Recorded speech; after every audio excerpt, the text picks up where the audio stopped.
seats at the back. I would firstly begin by congratulating you, sir and ma'am.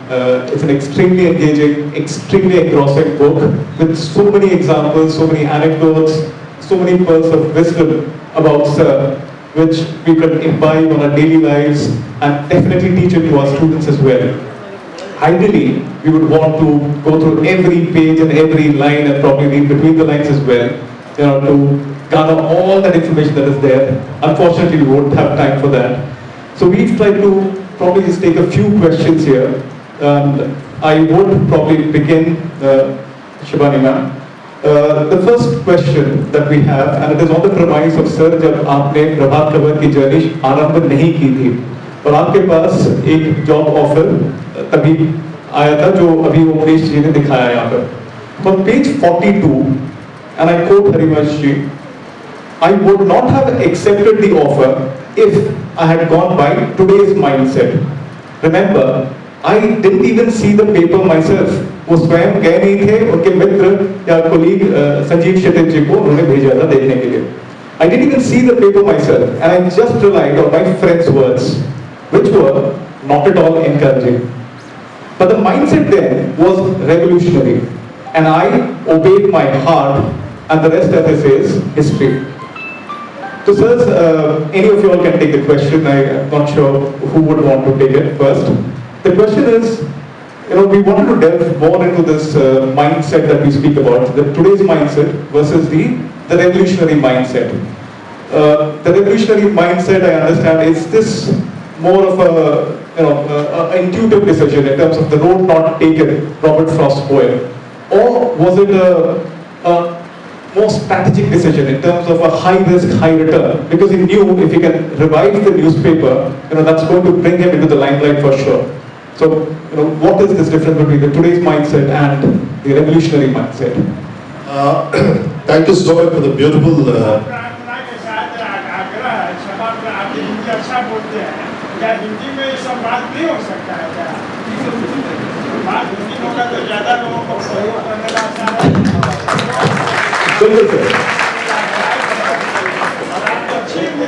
Ji sir, किताब क्योंकि English में लिखा गया है इसलिए हम उसको कॉन्टेक्स्ट करें. जी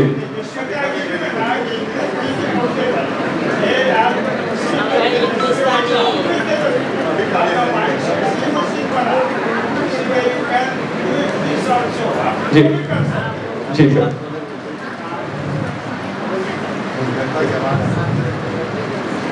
इस सवाल का जवाब हरिवंश जी जब आएंगे तो ज्यादा बेहतर दे सकते हैं. उनका जन्म दियारा के बीच होता है, दियारा आप समझते हैं ना, तो वहाँ की जो हम किताब में लिखे हैं, माफ कीजिएगा, बहुत सारा चीज जो अंग्रेजी में जिस तरह से भावना को प्रकाश करते हैं शायद हिंदी में उस तरह से रूपांतर करते हैं. हम लोग रूपांतर करने की कोशिश भी नहीं की. All that we did, we tried to understand the spirit and then तो थोड़ा आजादी अगर हमें दे, कहीं अंग्रेजी हिंदी दोनों में बोले. जी जी. तो दियारा के बीच में उनका जन्म हुआ तो वो बहुत डिफिकल्ट एरिया होता है. सांप घुस जाता था घर में और एक फसल होता था. और तो उनके लिए क्या है जीवन में, वो जब ये डिसीजंस लिए, और आपने बहुत अच्छा इस वीडियो में कैप्चर भी किया कि ट्रेन जैसे हम लोगों ने शुरू किया कि ट्रेन रांची से छूट रही है, डिसीजन उनको लेना है. बीच में तब थे कि शायद नहीं लेंगे, ये ऑफर एक्सेप्ट नहीं करेंगे, बट उतरते उतरते डिसीजन चेंज करते हैं. कहते हैं कि कम एनीथिंग, हम इस ऑफर को लेंगे, क्योंकि उनका झारखंड आना होता था रविवार के कारण और नक्सल प्रभावी इलाकों को वो कवर करते थे. तो एक उनका एक क्या कहते हैं कि he developed a love for the area, और उनका जो बैकग्राउंड है वो एक ऐसा एरिया था जहाँ से कुछ भी सुविधा नहीं था. तो उस कॉन्टेक्स्ट में उनके लिए खोने के लिए कुछ नहीं था. वो कहते थे कि क्या होगा, ज्यादा से ज्यादा गाँव चले जाएंगे, यही था. तो मुझे तो लगता है कि he wanted to prove himself कि जो आज के जनरेशन में नहीं करते, हम मैनेजमेंट के प्रोफेसर हैं, हमारे बच्चे क्या करते हैं कि सबको खुशी जॉब चाहिए, एयर कंडीशन रूम रहेगा, एक दो सेक्रेटरी रहेगा, हाँ तो मेरे को गाड़ी आके लेके जा रहा है, ये सिर्फ समझते हैं। और हम जब बड़े हो रहे थे तो हमारे पास कुछ भी चीज तो थाली पे पसारा नहीं गया था, हमको लेना पड़ता था। तो मुझे लगता है कि उनका जो गांव का बैकग्राउंड था और इसके पहले जो था, उन्होंने इस पेज में अब्राहम लिंकन को की एक चर्चा है जिसमें अब्राहम लिंकन अपने बेटे के टीचर्स को लिखते हैं और वो हिंदी में रूपांतर था। मेरे पिताजी बहुत पहले इसके बारे में चर्चा की थी, जब मैं हरिवंश जी से बात कर रहा था तो मुझे ये बोले कि ये जो था अब्राहम लिंकन का जो लेटर था उनके टीचर के, उनके बेटे के टीचर के लिए, वो मैं उस पूरा को निकाला, मैं उसको यहाँ रखा हूँ। और तो मैं उस कॉन्टेक्स्ट में जाके लिखा कि उस कॉन्टेक्स्ट में जब हम लोग कंक्लूड कर रहे थे, तो उस कॉन्टेक्स्ट में जब हम कंक्लूड कर रहे थे तो वो लिखते हैं, वो कहते हैं कि I would not have accepted the offer if I had gone by today's mindset. Today's mindset पे उस तरह का चैलेंज कोई नहीं लेता है। बेटा भी देखेगा कि बेटा कहाँ जा रहे हैं, बाबूजी किस तरफ जा रहे हैं, है ना।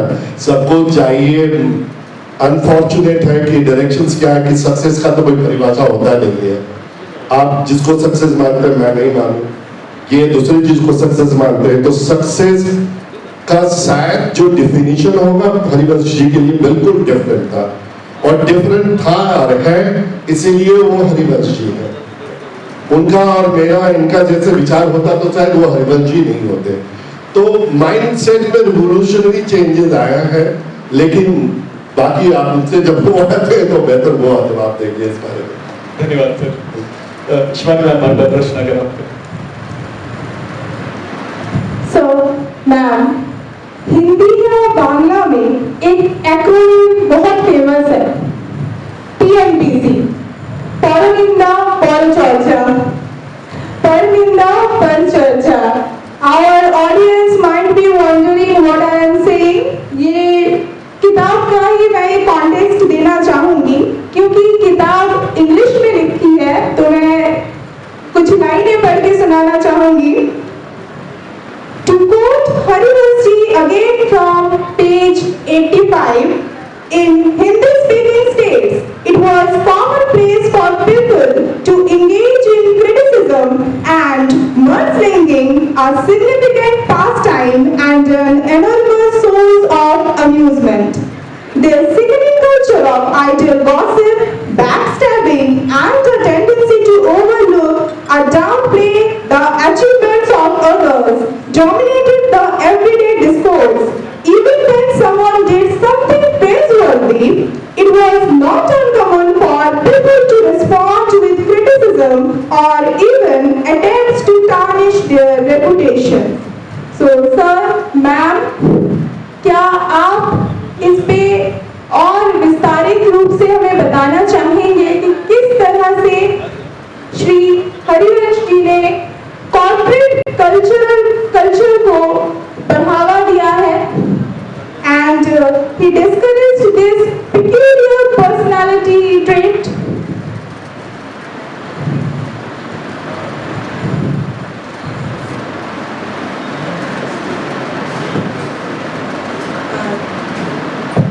धन्यवाद। हिंदी में बोलने की कोशिश करूँगी। जब भी एक बहुत कॉमन टर्म है, हम लोग सभी जब घर पे भी और ऑफिस में बोलते हैं निंदा रस, में मज़ा बहुत आता है।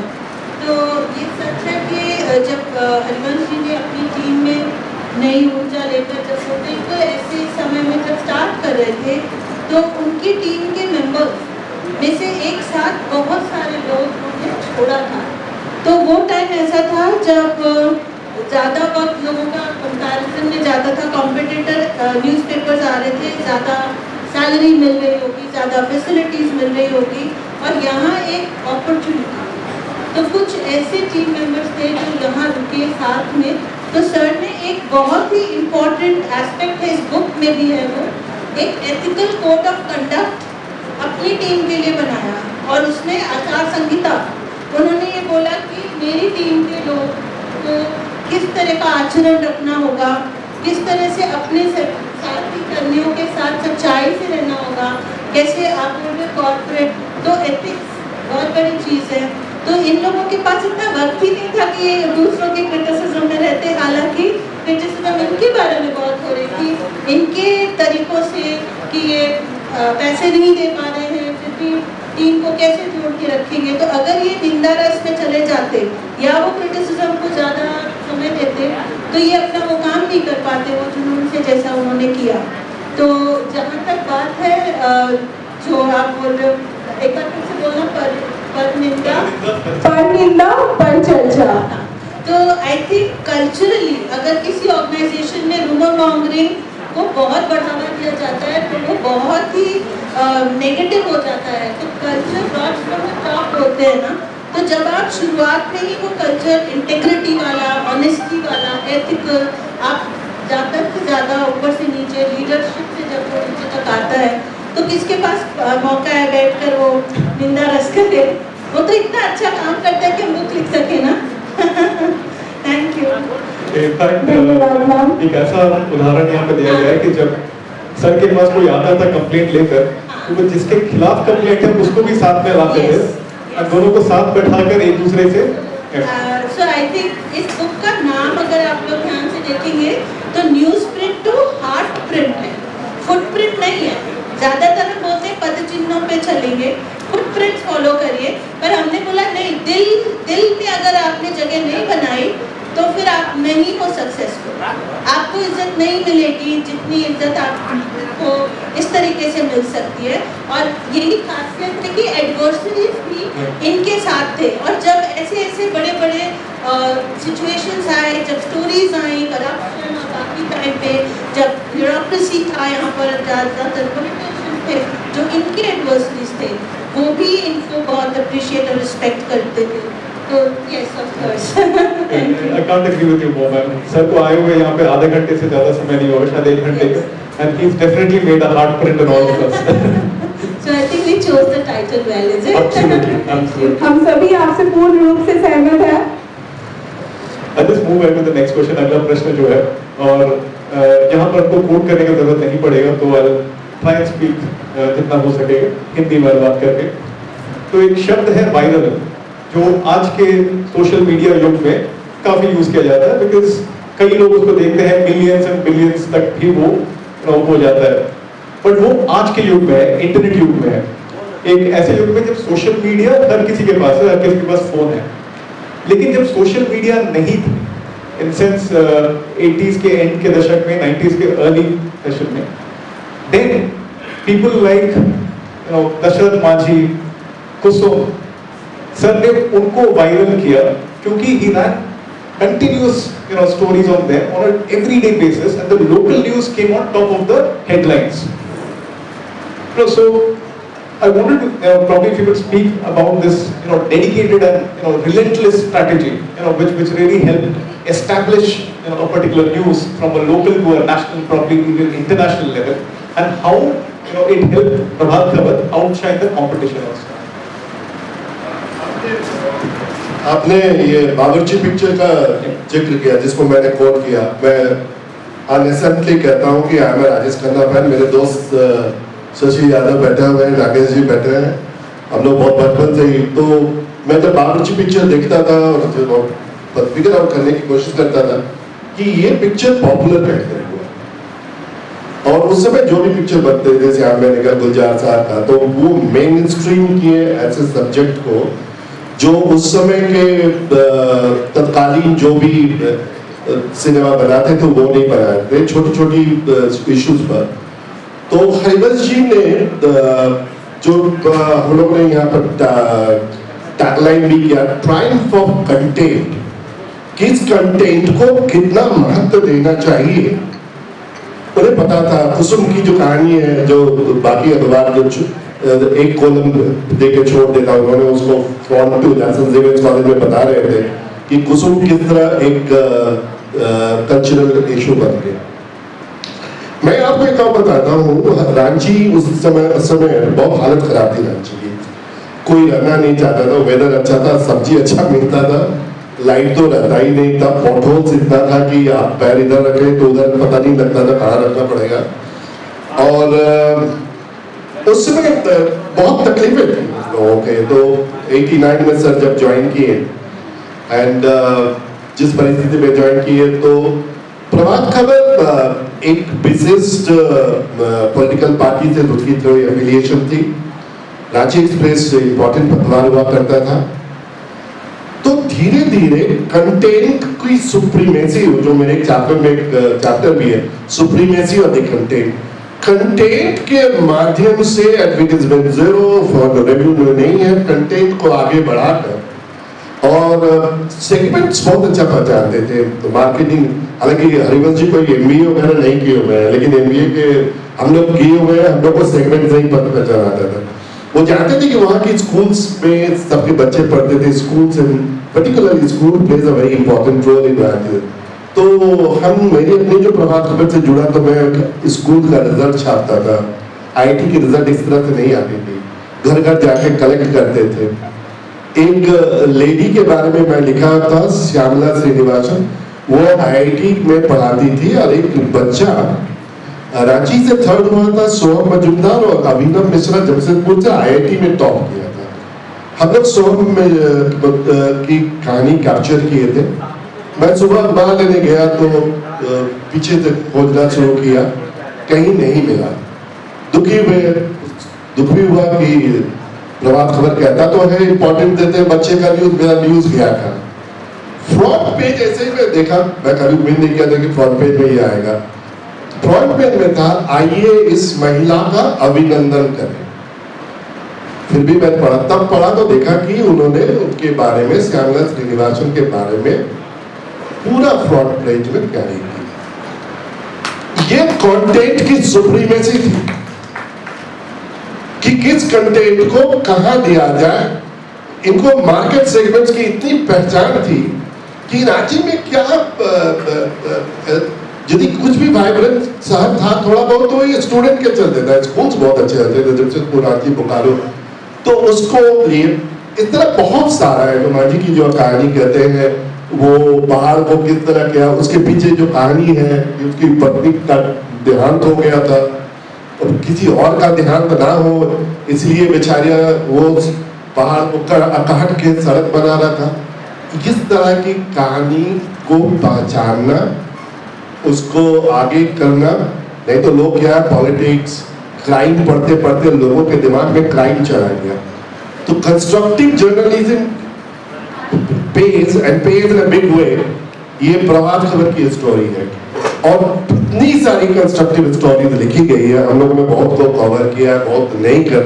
हरिवंश को अगर कवर करना हो तो एक किताब बहुत नहीं है, इतनी कहानी निकलेगी कि 2-3 किताब लिखना पड़ेगा। यदि मौका मिला तो शायद लिखेंगे, लेकिन एक किताब में हरिवंश जी के करियर को, उस करियर को समेटना बहुत मुश्किल है। इतनी कहानियां हैं कि एक कहानी पर ही शायद निकल सकता है, लिखा जा सकता है। तो इसी तरह वो महत्व को देते थे छोटे छोटे न्यूज को, जो आगे बढ़ाते हैं। धन्यवाद सर। सर, पेज नंबर 96 में आपने कॉन्सेप्ट का जिक्र किया है, शेपर्ड लीडरशिप। मैं कुछ लाइनें पढ़ के सुनाना चाहूंगी। Shepherd leadership is an approach that nurtures and guides team members with the care of a shepherd for their flock. It is a leadership style that values personal growth, well-being, and fostering of strong, trusting relationships within the team. Leaders who adopt this style aim to instill a sense of belonging, significance, and direction by exemplifying empathy, kindness, and modesty. This leadership philosophy is built upon core principles that prioritize people, ensuring and supporting positive workplace atmosphere. So, मेरा सवाल ये है, हम सभी जानना चाहेंगे, ये leadership approach कितना इफेक्टिव है? Which seems to be rather a soft approach to leading a team, considering that he actually led from the front, which is journalism. तो इस लीडरशिप कॉन्सेप्ट को आप कितना क्रेडिट देंगे? Ross is a very soft person for sure. I mean, इसके पहले आपको sir केवल टीवी में देखे थे, आज पहली बार साक्षात आप यहाँ पर आए हैं। बट आपके जो कारनामे हैं, सॉरी हिंदी वर्ड्स, पर जो कार्य आपने किया है, तो ऐसा लगता है कि कृतियाँ, आपकी जो कृतियाँ हैं, वो ऐसे हैं कि सामने वाला घबरा जाए। तो इसलिए जो ये सॉफ्ट अप्रोच के अगेंस्ट पे, मतलब it doesn't really come across as a very strong, impactful person. That's the reason for the question. Very valid question. Actually हमारे बीच में मुझे अभी अभी इंफॉर्मेशन मिला है कि श्री पुरेंद्र नारायण जी, जो एक्स डेप्यूटी मेयर आदितपुर हैं, वो पधार चुके हैं। So I request Jaya ma'am to kindly felicitate.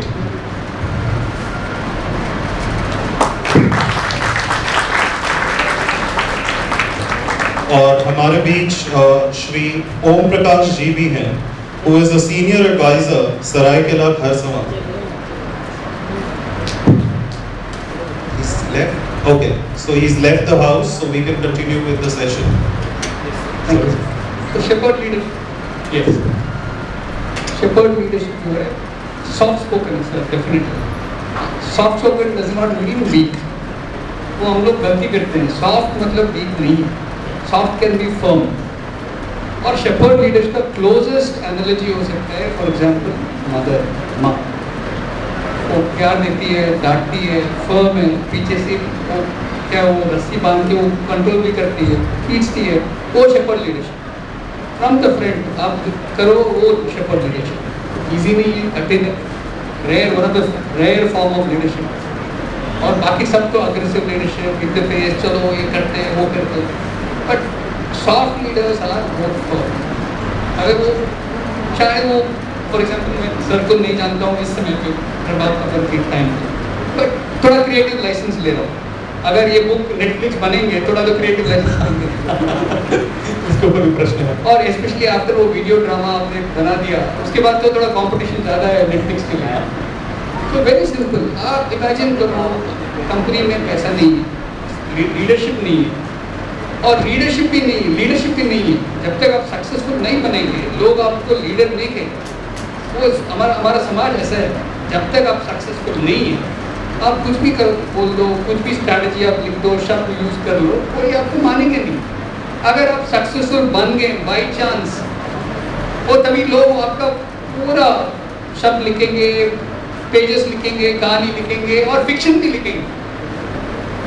इस बुक के लिए एक फिक्शन, 1% फिक्शन भी चांस नहीं। हमारे बीच में रघुनाथ जी नहीं है।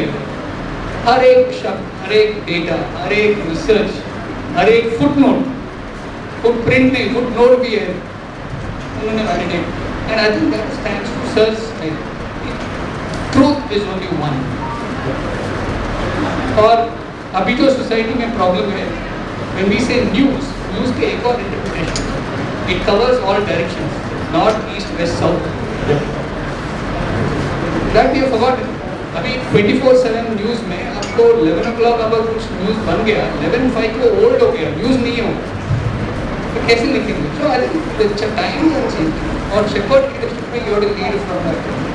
हम तो कॉर्पोरेट स्टाइल में बहुत difficult. I come from corporate world में शेफर्ड लीडरशिप बहुत रहता है। और हम लोग फुट सोल्जर्स बहुत रखते हैं कॉर्पोरेट वर्ल्ड में। तो लाइक वो क्या है, वो हनुमान चालीसा जैसा वो हमारे नाम पे शब्द भी लिखते हैं, we put it on social media also. तो I think that is what shepherd. Thank you sir. अगला जो प्रश्न है ये भी उनकी लीडरशिप स्टाइल के ऊपर है। एक थोड़ा सा क्रिएटिव लिबर्टी ले रहे हैं सर, माफ कीजिएगा अगर बुरा लगे तो। एक हिंदी फिल्म का डायलॉग है, ज़्यादा पुराना नहीं है, कि डोंट एंग्री मी। जो मैं बोलता हूँ वो मैं करता हूँ, और हाँ जो मैं नहीं बोलता हूँ वो मैं डेफिनेटली करता हूँ। तो after reading this book, to me हरिवंशी comes across as a very feisty, very unconventional leader. No, right from his choice of selecting journalism after studying economics probably, choosing Prabhat Khabar in spite of all the the obvious challenges which were staring at his face. So he happens to choose things only when the odds are stacked against him, probably. So was this his natural form of, leadership, or did situations evolve him into one? So I'll take a shot at this. You used the word called, was it difficult? Was it a difficult situation? I think उस ज़माने में people had simpler lives, values based. Either you were values based या आपको values नहीं है. You chased money. So I think right from day one he's chosen values. So what he felt was the right value to do. उन्होंने कोशिश. Otherwise he could have done phenomenally well in banking. So I told him that the corporate world missed him. Otherwise he would have been the chairman of a large conglomerate. He would have gone to. But I think उनका choice था of what is right for society. He put himself later than the society. वो rare difficult choice. उस ज़माने में I think you'll also have to agree journalism was a respected profession. Today my apologies to anybody from the media here. I don't hold that same values for somebody from journalism because हम लोग journalist नहीं बोलते ना, हम लोग media बोलते. Media is backed by advertising. और ऊपर article लिख देंगे, editorial, whatever editorials लिख देंगे. It's all branded content. So in those days to have journalism, conviction, I think that is what we are missing the word. He has conviction. It's not about he goes and chooses the most difficult situation. अगर उनको conviction है, unless you prove it otherwise, he wrote the stuff. So the closest book I can probably relate, if I were to write another book on this story, it will be The Road Less Traveled of Scott Peck. And the very first sentence in the book says, life is difficult, accept it. I think somewhere he does that silently. Certainly. मुझे याद है sir से बहुत बार मिलना हुआ इस book के सिलसिले में, तो बहुत स्टोरीज हमेशा हम लोग सुनते रहे। और ये बात हम लोग की बार कई बार मैंने भी मेरे स्टूडेंट्स भी साथ आते थे तब कि सर ऐसा डिसीजन लेना तो कभी भी आसान नहीं है, क्योंकि एक तरफ तो है वो जो आप बोलते हो ना आज के माइंडसेट से नहीं होना चाहिए, because it's into luxury, comfort and material. तो सर ने एक चीज़ बोली थी कि यही एक मौका है मुझे वो करने का जो मुझे दिल को बहुत सुकून देगा। अरे रिमेंबर सर ने बोला था कि अगर ये मैं नहीं करूँगा तो ये शायद करने और कोई आएगा भी नहीं, क्योंकि सबके पास एक फ्लैश जॉब है और बहुत ग्लैमर है उस समय घर में होगा, इस लेवल से सर आए थे।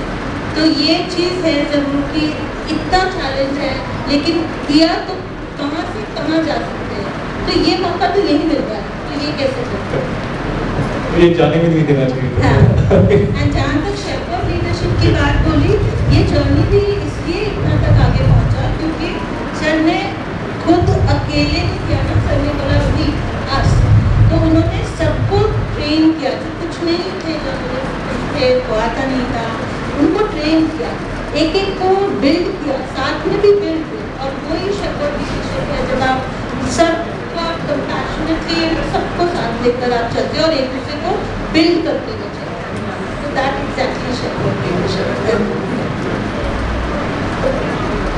References to so many young journalists, tribal journalists. I think Damayanti Bhadla was one of them. Hel Tokno, another.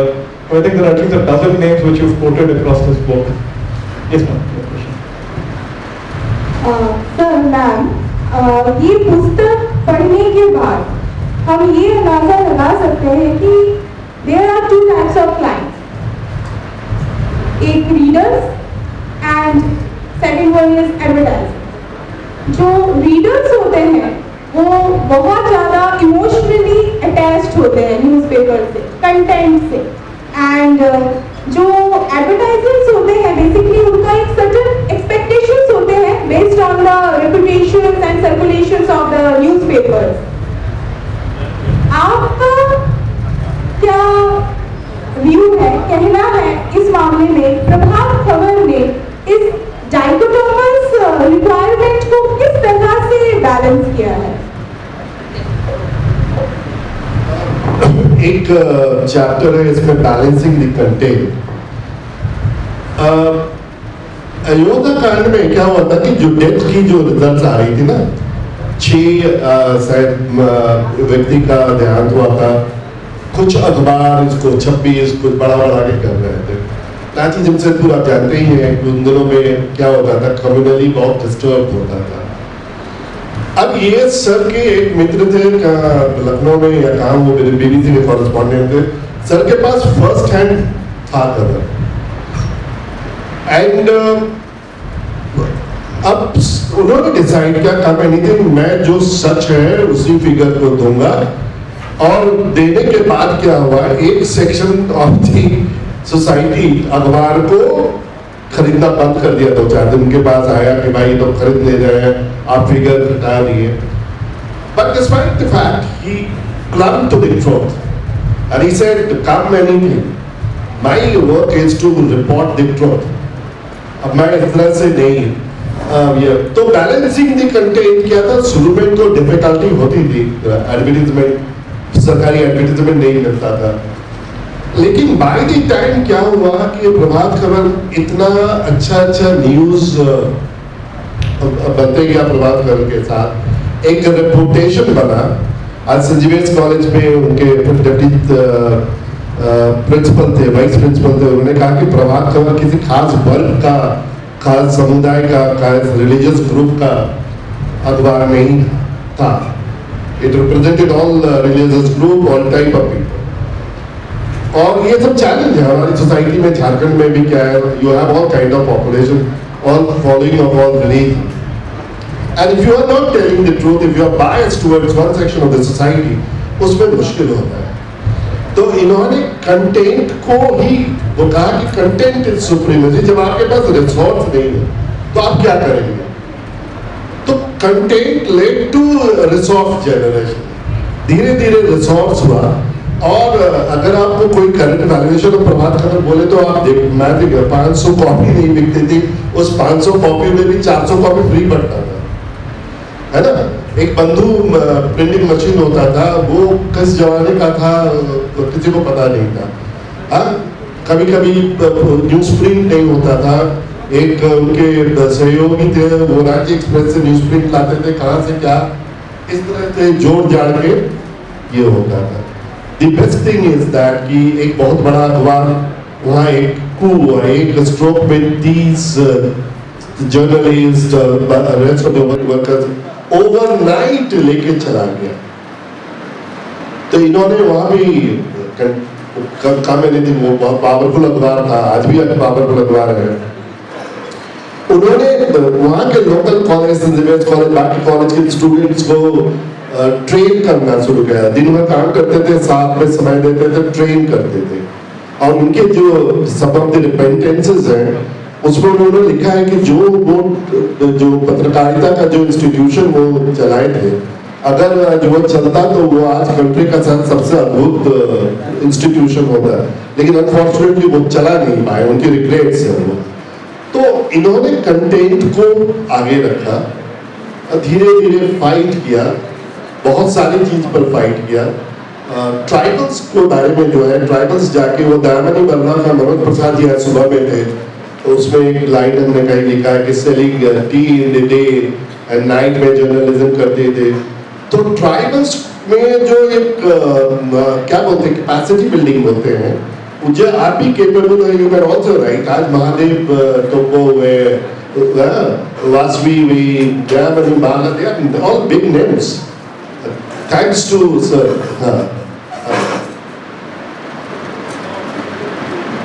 बहुत सारे नाम है, नाम को तो भोगटी याद नहीं कर पाता हूँ। एक मैंने जितने नाम सर ने बताया था, मैंने उसको वेरीफाई किया। As I said, we verified everything and then we ये किया। तो एक वर्ग जहाँ पर मिडिल क्लास ही नहीं होता था, उसमें जर्नलिस्ट पैदा कर देना, बड़ा जर्नलिस्ट पैदा कर देना। तो आप क्या कहेंगे?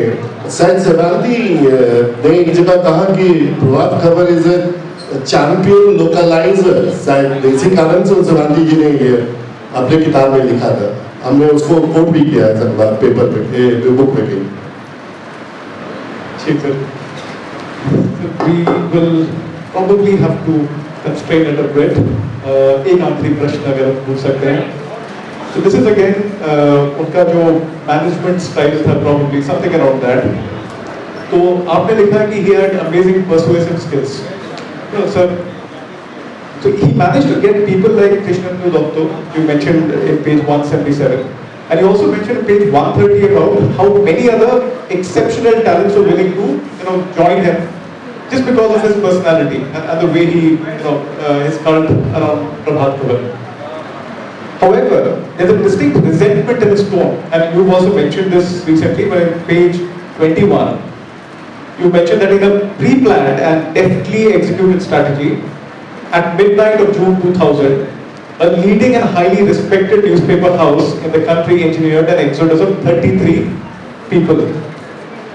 So there are also mentions, where Sir says, or rather you've quoted him as saying that he never discouraged anyone from exploring opportunities elsewhere. If someone expressed a desire to leave, I would often advise them to do sooner rather than later. अगर कोई छोड़ना चाहता है तो sir बोलते हैं कि एक महीने बाद नहीं, अगर मन बना लिए हो तो एक महीना रुकने की शायद जरूरत नहीं है. So how did he balance this amazing recruitment and attrition policy of his? How did he do that? I'll attempt this. हम लोग थोड़ा ग्लैमराइज कर रहे हैं necessarily. I think we're glamorizing the situation he was in. He already Netflix movie of So for example, Prabhat Kumar का dire situation, circulation कम है, struggling resources है, और सडन 30 लोग निकल गए. He can't change his character or style or value system. अगर उनका value system हमेशा रहा है that if you resign, you go. I can empathize because corporate में वही करते हैं. 3 महीने का आपको waiting period का जरूरत नहीं है, because you already switched over to the competitor money. Right. So I think the other way of looking at it is literally people have put gun in his head. कि हम लोग निकल गए. If he had said that चलो भाई थोड़ा negotiate करते हैं, I think he would have fallen off very badly. He stood his guns and said चलो यार आगे बढ़ो.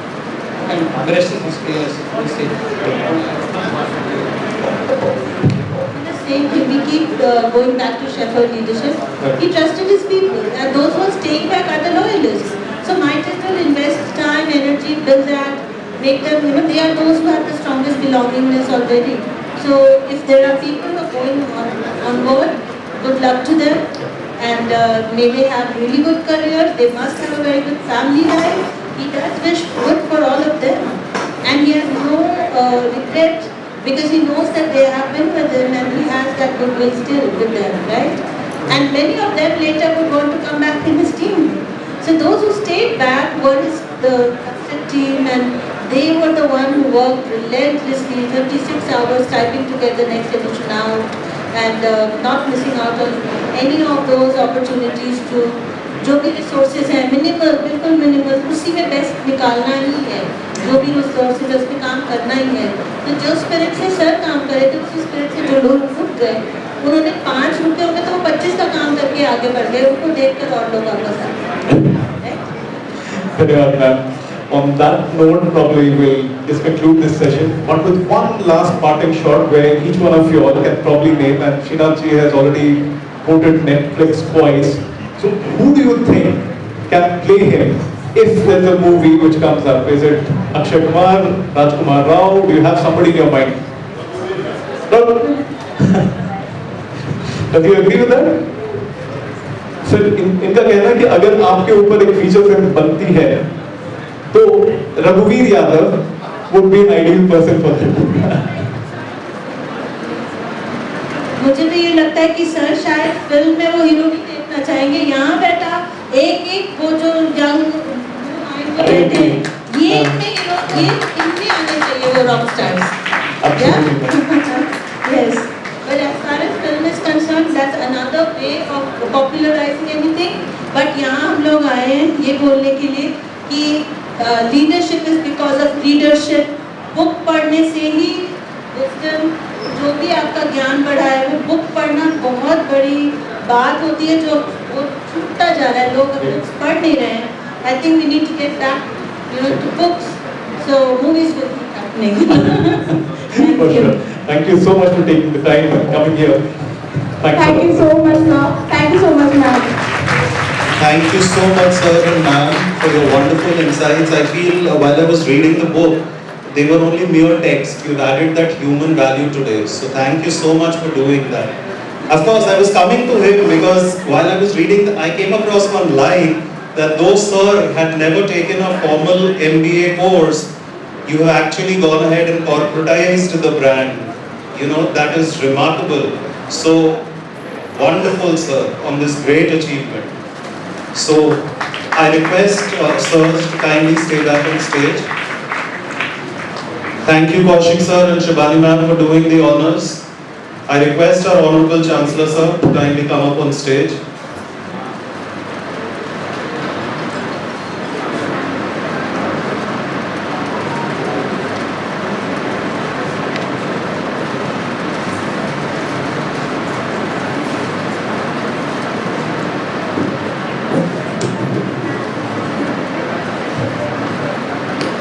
So, Professor Dr. Abhijit K. Chauturaj, Dr. Srinath Sridharan would be next.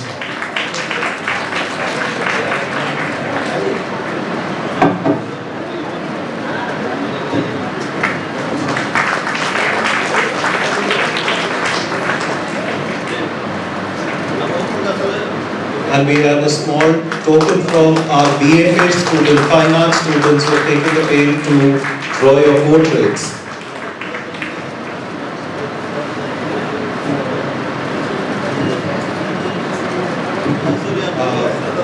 Is the student here? Okay. So now I request sir to kindly felicitate Dr. Srinath Sridharan.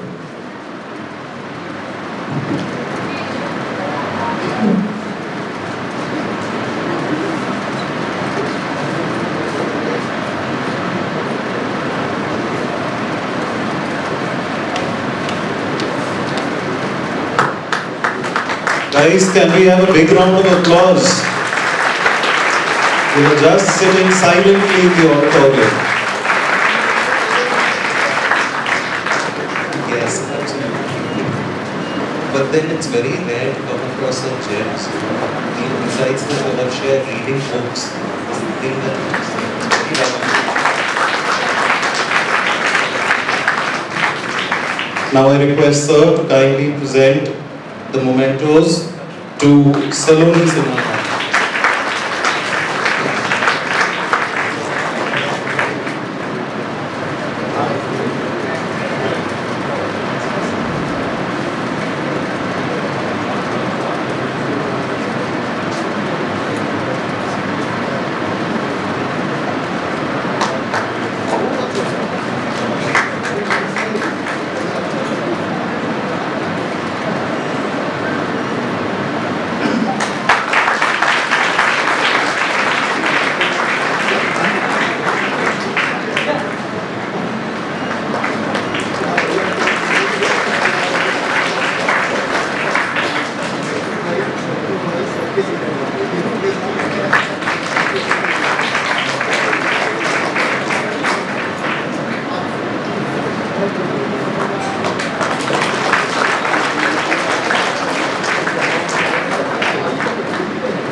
आप लोग बहुत देर से हम लोगों का वेट करते रहे और मैं स्पेशल थैंक्स बोलना चाहूँगी आप सब जो यहाँ पर देर तक बैठे थे।